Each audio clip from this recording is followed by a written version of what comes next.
शेळके साहेब जरी असलं खरं तर आम्ही आमच्या पदापेक्षा आणि खासदार होण्यापेक्षा खरं जर मान असेल तर धैर्यशील मान्यांचा होता आणि मोदी साहेबांचा होता आणि देशाच्या प्रगतीसाठी आव्हाडे साहेबांनी ते मागे घेतलेलं आहे असं कोणाच्या तर ह्याच्यावरनं नाही। आणि मुख्यमंत्री शिंदे साहेब त्यांच्या निवासस्थानी भेट दिलेली होती।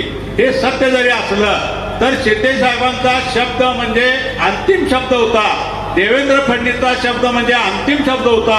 तर अण्णांनी त्यांचा शब्द का खरा ठरला दोन उदाहरणं आम्ही सांगतो। शिंदे साहेबांनी ज्या इचलकरंजी शहरामध्ये धैर्यशील मान्यांना जो निधी दिलेला होता, पहिला निधी जे दिलाय त्यांनी इचलकरंजी शहरात 6 टाक्या पाण्याच्या मंजूर झालेला आहे। हा महिलांचा जिव्हाळ्याचा प्रश्न होता। या कामामध्ये आमदार प्रकाश आव्हाडे होते, हळवणकर होते आणि धैर्यशील माने होते।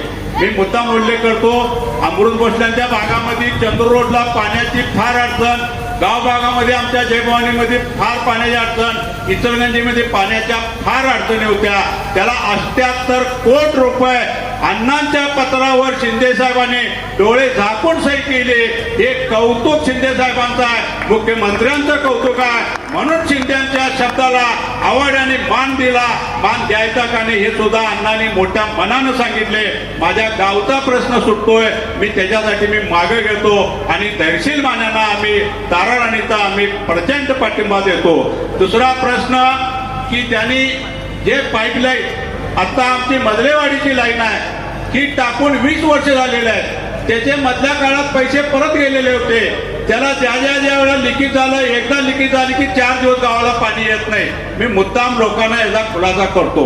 अण्णांनी आणि धैर्यशील मान्यांनी ते मनावर घेतले, पत्र लिहिले, शिंदे साहेबांच्याकडे गेल्या, परत त्यांनी 19 कोटी रुपयाच्या नवीन पाईपा आणल्या, त्याचं टेंडर निघालं, त्याचं काम आता 75% पूर्ण झालेलं आहे। त्या पाईपाच्या त्या 75% पूर्ण झाल्यानंतर लिकेजचं काम राहणार नाही।